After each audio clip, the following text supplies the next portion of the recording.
My mother once told me, "Not everyone is meant to shine, darling. Someone has to be the background for the stars." It wasn't advice. It was a quiet chain that bound my heart for years. My name is Sarah Miller. I'm the forgotten daughter in my own family. But what they don't know is, I've been preparing for a mission that will change everything. If you've ever felt abandoned by the very people who should have loved you most, this story is for you. I stood outside the gates of the Naval Academy in Annapolis, diploma clenched tightly in my hand. I scanned the crowd, searching for a familiar face. But no one came. No flowers, no applause, no proud signs with my name. My family was busy, celebrating my younger sister Brooke's lavish birthday party instead. I didn't blame them, or at least I used to tell myself I shouldn't. Brooke was always the gem of the Miller family. She was born for the spotlight, straight-A student, cheer captain, honor cadet, future officer. Me? I was just Sarah, the quiet brunette who liked military strategy books and practiced marksmanship alone at sunrise. My mother, Eleanor, was the first to plant that subtle doubt in me. She wasn't cruel, but her words always seemed to undermine my efforts. "Sarah, not everyone is destined to shine, sweetheart. Someone has to be the backdrop for the stars." I smiled, pretending to agree. But inside, something cracked a little more each time. My father, Richard, a retired officer, valued discipline, and above all, reputation. At family dinners, he could go on for hours about Brooke's ROTC accolades, but never once asked how my training was going, what I felt, or if I needed anything. I used to believe that if I achieved something great, they'd finally see me. So I chose the Navy. Not to prove anything to them, but to prove something to myself. I thought my graduation ceremony would be that turning point. I thought they would come. I had sent the invitations. Instead, I saw a photo online. My entire family gathered around a pink cake with the caption, "Happy birthday to the best daughter ever, Brooke." I laughed. But it wasn't a joyful laugh. That night I packed my bags and left the base. I didn't go home. I didn't explain. I disappeared into a classified program, one without a name, without public recognition. But that part of the story comes later. The night I left, I also let go of the illusion that if I tried hard enough, they'd love me the way they loved Brooke. I stopped waiting for validation. Instead, I built resilience, a kind of armor I wore each morning. And I made a vow. One day, I wouldn't be the background anymore. I would be the one who shines, in my own way. Everyone thought I had given up. After my first year at the Naval Academy, my records were quietly withdrawn with no public explanation. My family didn't ask, because they had already made up their minds.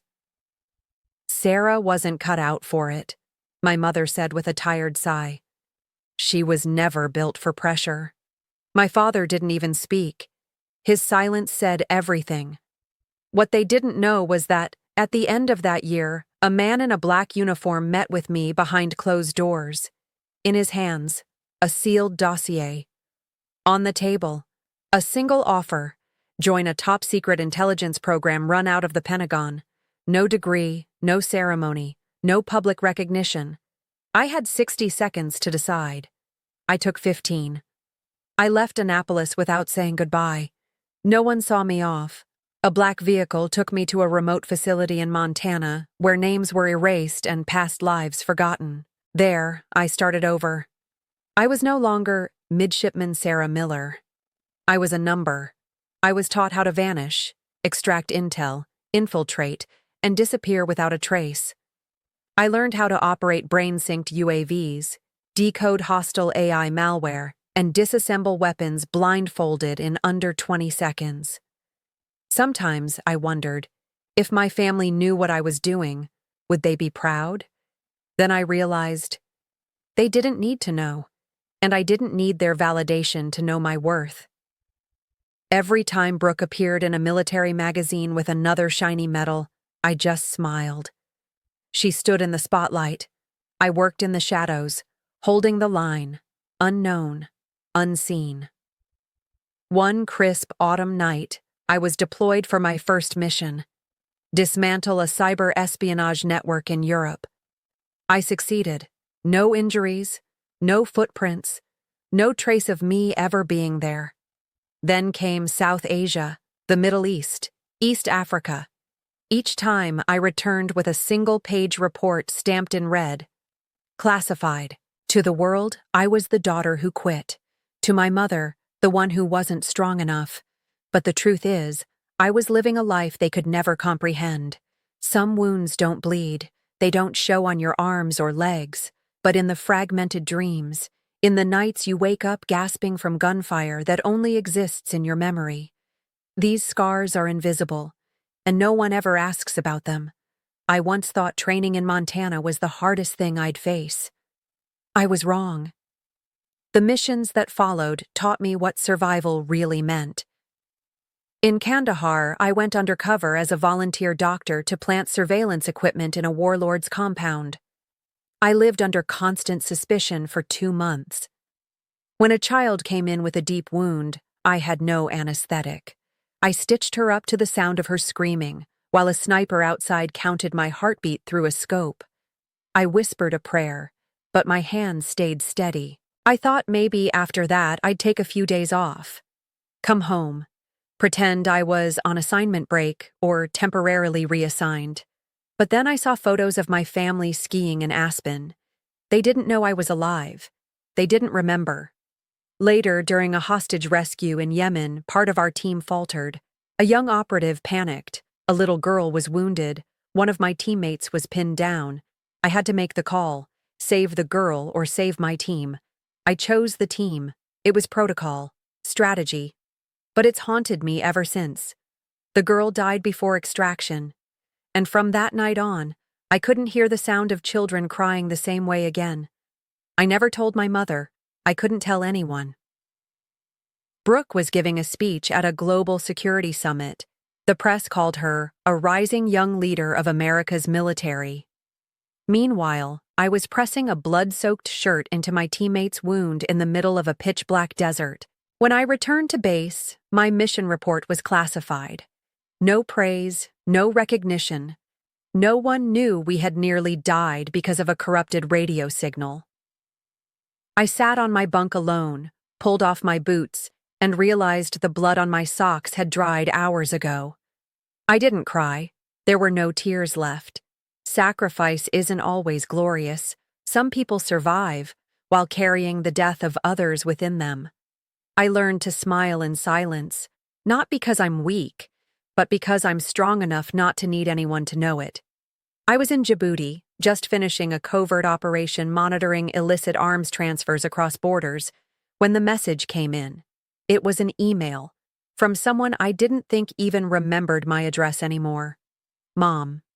Subject: Brooke's commissioning ceremony, next Saturday. Body: Brooke will be officially promoted next week. If you can make it, please don't draw attention to yourself. Don't wear anything flashy. Don't embarrass your sister.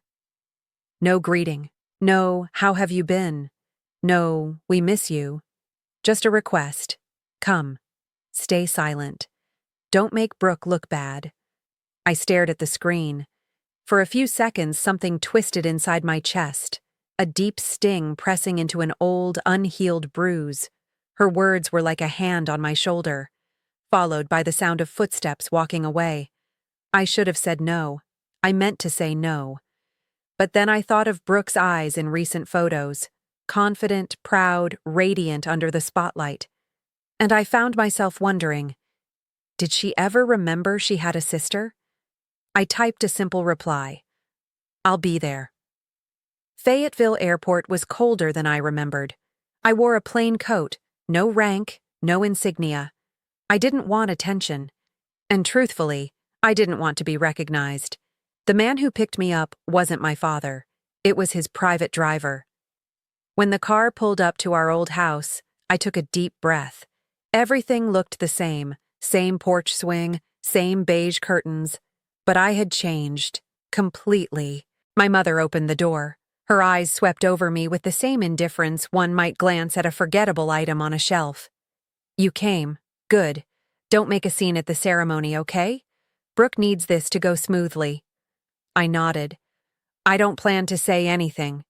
For the first time, I realized I had truly stopped expecting anything. Fort Bragg hadn't changed much, still sprawling, sterile, full of straight-backed officers with mirrored sunglasses. But the heaviest weight wasn't the security protocols, it was the air between me and my family. Brooke stood near the front of the hall, receiving flowers from a line of high-ranking officers. She looked like a recruitment poster, uniform pressed to perfection, hair in a tight bun, that confident, polished smile she had perfected for years. I stayed in the back, among strangers. My name wasn't on the guest list. No one acknowledged me. My mother whispered something to my father and gestured vaguely in my direction. They both nodded, like I was a formality they had to get through. No one approached, no hug, not even a "glad you're here." I quietly found a seat in the last row. As the ceremony began, the MC called up families of the honorees for photo ops. "The Miller family," he announced, with 2 daughters, one newly commissioned and the other who once served in the military for a time. Once served? My fingers tightened around the edge of the chair. Was that how they reduced 7 years of blood, sweat, and near-death operations? Brooke walked up to me, slid her arm through mine for the camera, and muttered through her teeth, "Try to smile. People are watching." I gave a faint smile. No one could see the 6-inch scar beneath my jacket, from the mission along the Syrian border. The family photo was taken. I wasn't in it. They cropped me out when they posted it online. I know, because an old colleague forwarded the link with a note, "You went like you never existed." The post-ceremony dinner was held in a grand hall. Wine flowed, classical music drifted. Congratulations rained down on Brooke like endless waves. I stood alone by the buffet table sipping plain water. A colonel approached and made polite conversation. "So, are you one of Brooke's friends?" "I'm her sister." "Oh, I thought she was an only child." I smiled. "You're not the only one." Later, my father came by, shook hands with the colonel, then turned to me. "Thanks for coming," he said flatly. "Brooke appreciates it." Not he appreciated it. Brooke. As if I'd come here as a prop, for her narrative, her image. That night, I left the banquet early. Alone. No one noticed. The commissioning ceremony took place the next morning in the base's main hall. I arrived early, quietly taking a seat near the emergency exit, close enough to observe, far enough to remain invisible. The atmosphere was solemn. The front rows were packed with generals, high-ranking officers, and honored family guests. Brooke sat in the center, flanked by 2 generals and my parents.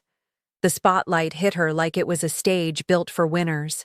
I was at the back. No name tag, no reserved seat, no acknowledgement. The host began announcing the names of newly commissioned officers. Each one walked up, took the oath, shook hands, and posed for their ceremonial photo. Then came Brooke. She stepped up, voice confident, eyes triumphant. In her brief speech, she said, "I'm grateful to my parents, who always believed in me, and to those who chose a different path, sometimes even gave up, so I could move forward with strength." Soft chuckles echoed through the hall. A few heads turned toward the back rows. I knew. She was talking about me.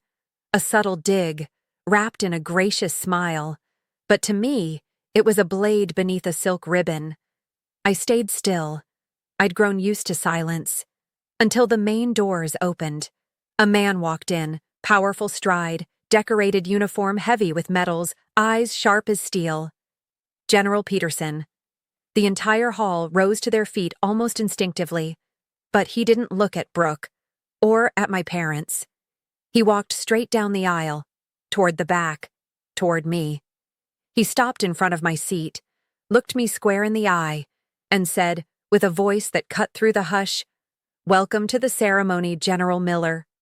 Silence. 1 second. 2. The room froze. Brooke's mouth parted slightly. My mother gripped the chair arm. My father opened his mouth as if to speak, but no words came. I stood, calmly shook his hand. Thank you, General. Nothing else needed to be said. I didn't have to explain who I was anymore. They had just heard it. The atmosphere in the hall after General Peterson's greeting was heavy, charged with something unspoken. I returned to my seat, calm. All eyes were still on me, but not the indifferent or dismissive ones I was used to. Now they were laced with curiosity, confusion, maybe even embarrassment. Brooke, however, was different. Her face had frozen. She smiled stiffly for a few final photos, then disappeared quickly once the ceremony ended. I stayed behind. I knew she'd try to slip away. I stood by the hallway near the back entrance, waiting. When I saw her turning toward the utility wing, I stepped forward and said, "We need to talk." She flinched, her eyes flashing with something between fear and anger. But she nodded. We sat in a small waiting room adjacent to the empty hall. I stared at her in silence. She was the first to speak. "What do you want?" "The truth," I said. "About the anonymous email years ago. The one that convinced our parents I'd been expelled. The one that got me erased from the family's events, their stories, their plans." Brooke looked down at the floor. I waited. Then, quietly, she said, I just wanted to be seen. It was always you. Quiet but brilliant.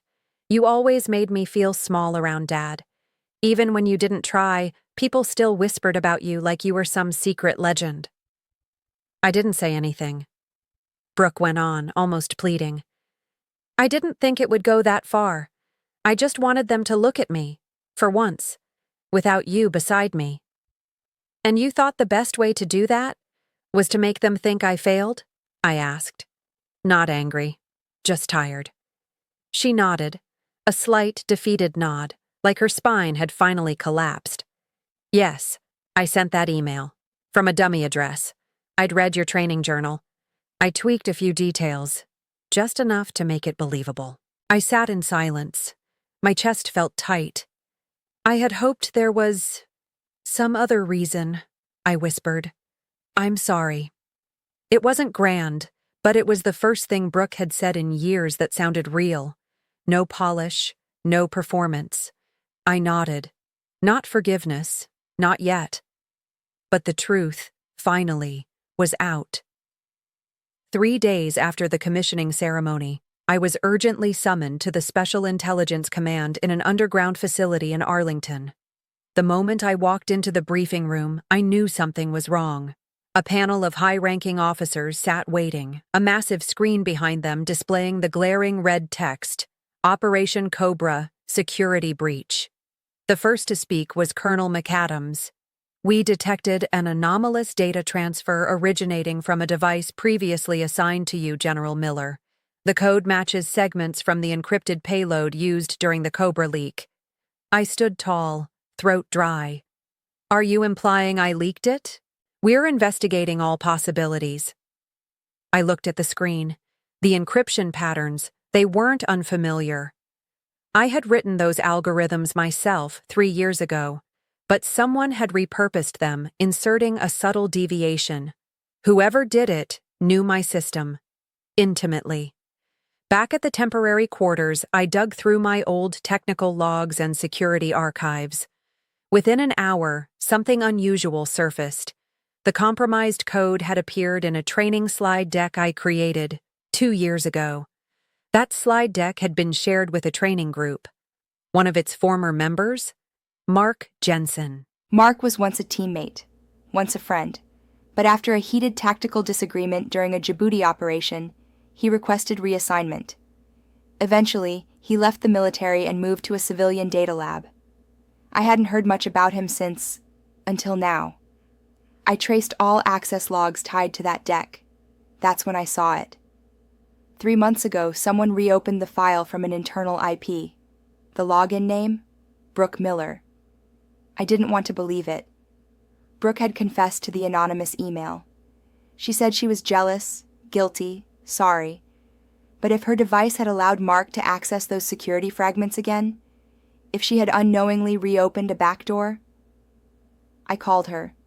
Her voice was still soft. Hello? Brooke, do you remember accessing my old training deck on Dad's office computer? You mean when I was prepping for the training module? Yeah, I used your slides as a template. Why? My chest sank. Someone exploited a vulnerability through that exact file. Silence. I didn't know. I believe you, but this is big, Brooke. More silence. Then she asked, voice trembling, What now? Now, we find the truth. Together.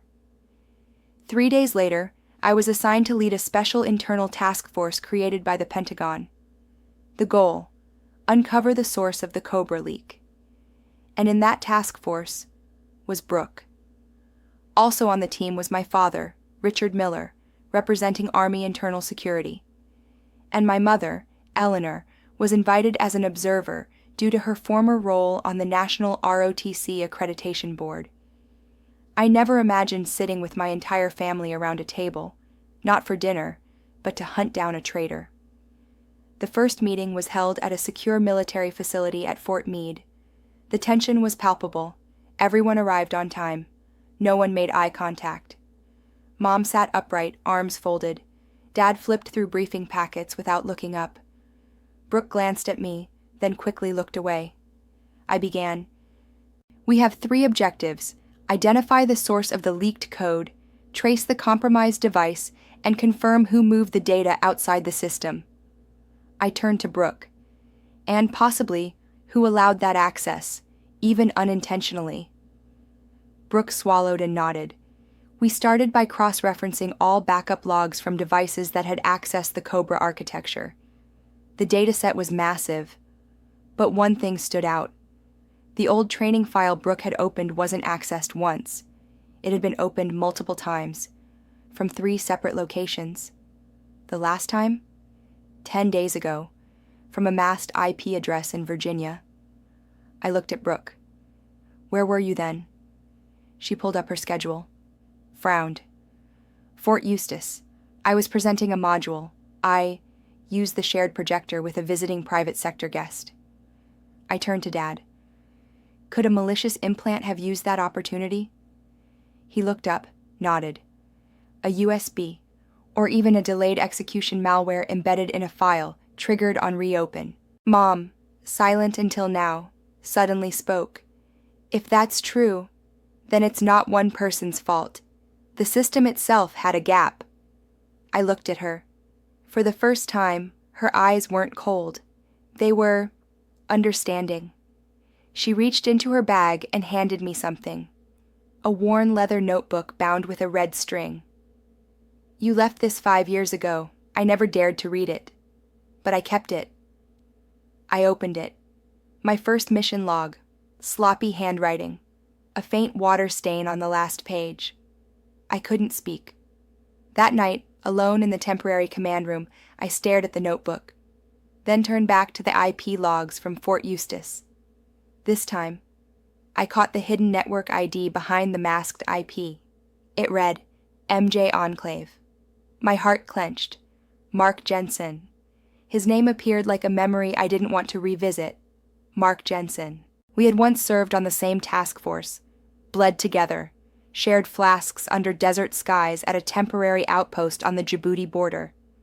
But it was also there that a sharp tactical argument tore us apart. Mark had been a brilliant technician, arrogant too.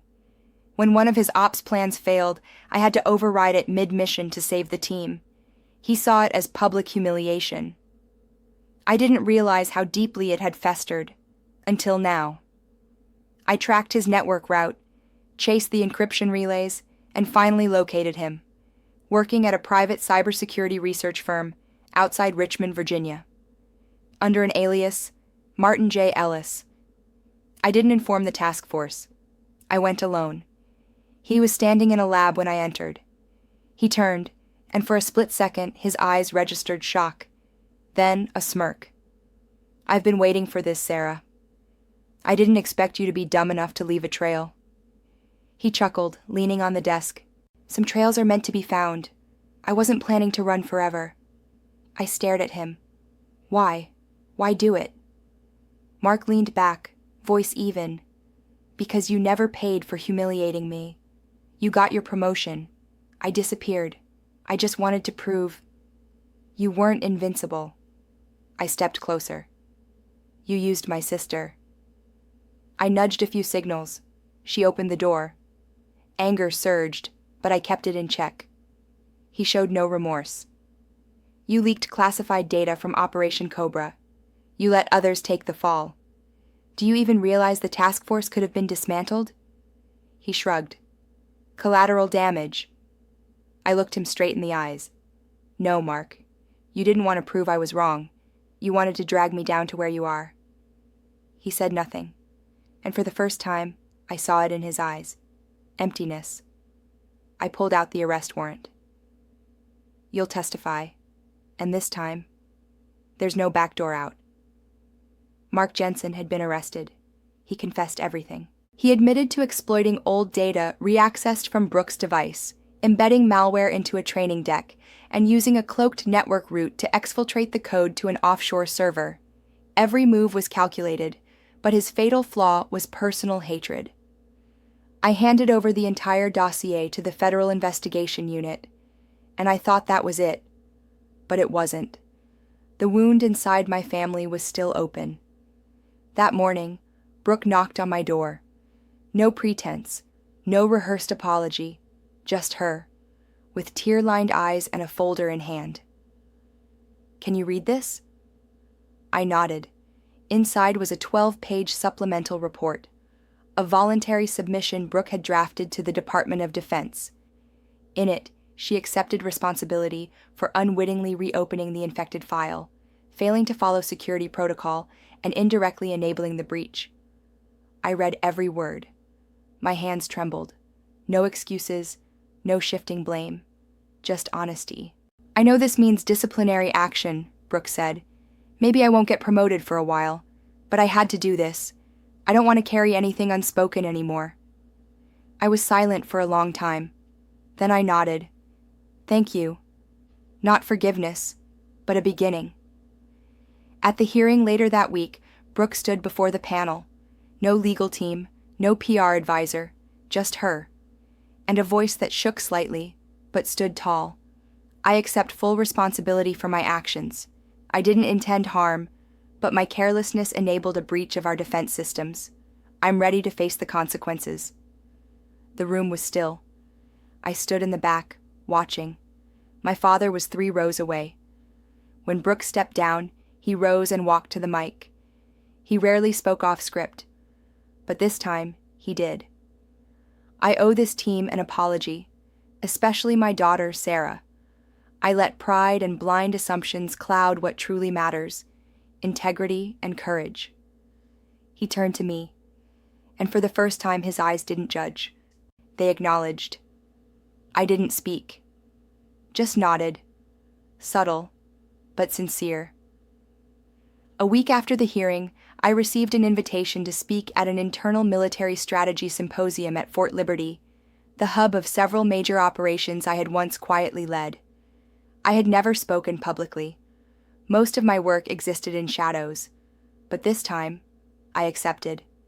Not for recognition, but because I wanted to speak of something no classified report ever truly captured, the moral cost of a strategic decision. The room was full. Young officers, senior advisors, and even some of the mentors who trained me long ago. In the front row, Brooke, sitting upright, eyes locked on me like a true student. I began with a story no one had heard before. Operation Firelight, a mission to infiltrate the control systems of an armed faction in East Africa, suspected of plotting a bioterror attack. Our team breached their network successfully, but at the final layer of code, I uncovered something unexpected. The control grid didn't just operate weapons, it also ran medical field units supporting civilians in the region. A successful cyber attack would have neutralized the enemy, but also crippled life-saving treatment for thousands. I had 2 choices, execute the attack, secure the mission, destroy the command hub, disengage, send a warning to medical teams, lose surprise, allow the enemy to flee. I chose the second.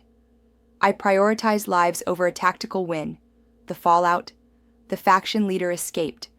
I narrowly avoided demotion for failing a high-priority target, but I never regretted it, because that was the moment I understood. Leadership isn't just about making decisions, it's about carrying the moral burden of them. The room was silent. Brooke raised her hand gently. Do you ever wish you'd chosen differently? I met her eyes, then shook my head. I think the most important thing we must never forget is this. Every button we press, every command we issue, has real consequences, real people, real pain, not numbers. She nodded, no follow-up. But in her gaze, I saw maturity. After the briefing, Brooke came to me. Thank you for sharing that. I used to think leadership meant strength and decisiveness, but now I see sometimes the bravest thing is admitting we're not perfect. I smiled, and learning to ask why instead of only how do we win. She nodded. We stood together, not as shadow and light, but as equals, as teammates. 3 months after the strategy symposium, I was invited back to Fort Liberty, not to deploy, but to teach. I was assigned to lead a 6-week special course titled Leadership in Modern Conflict. It was a pilot program for mid-level officers and prospective special ops commanders. The curriculum included tactical analysis, ethical decision-making, and real-time mission simulations. And among the enrolled students was Brooke, not my little sister, but Lieutenant Brooke Miller, official trainee, front row, notebook open, every word written down. I had never seen her like this. And I was proud, not because she had changed, but because she chose to begin again. That evening, my family gathered for a small dinner at the base, the first time in nearly 8 years we'd sat around a table together. The meal wasn't lavish, just a few simple dishes, but the atmosphere had changed. No cold glances, no comparisons, no passive silences.